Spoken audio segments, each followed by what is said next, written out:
For more on the North Korea threat, let's turn to CBS News national security correspondent David Martin, who joins us on the phone. David, first things first, we know what Pyongyang is saying, but does the Pentagon believe that North Korea now has the capability to strike the U.S. mainland with a nuclear warhead?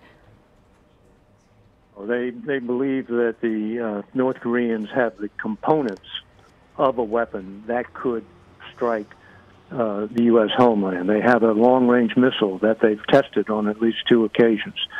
They have a nuclear device which they have exploded, but they have not yet proven that they can put that nuclear device on top of a missile and have it accurately reach a target in the United States. That's going to require more tests. What military options are President Trump and Defense Secretary James Mattis discussing?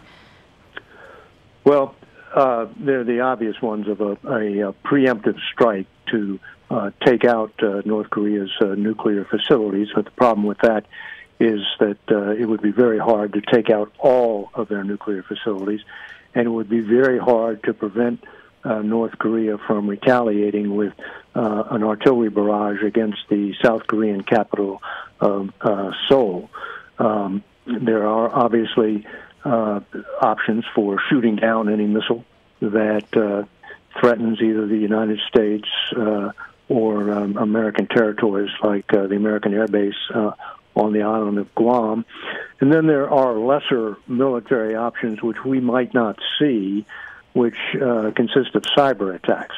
But cyber attacks are of questionable use against a country that is so cut off from the internet that they may really not be what the Pentagon would call a lucrative target when it comes to cyber attacks.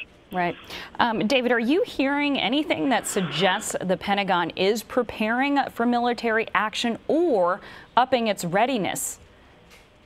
Well, its readiness to intercept a missile, should it be aimed at the United States or Guam, or for that matter, U.S. bases in Korea or U.S. bases in Japan, is already at a fairly high state of alert. I mean, those missiles are ready to be fired on literally just a few minutes warning.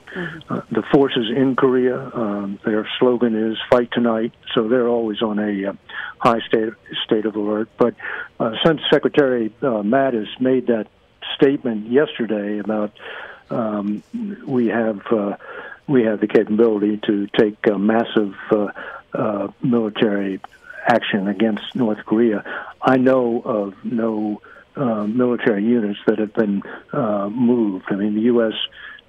Standing forces are more than enough to deal with North Korea. It's just that the consequences for all concerned would be atrocious. David Martin, thank you, David. Sure thing.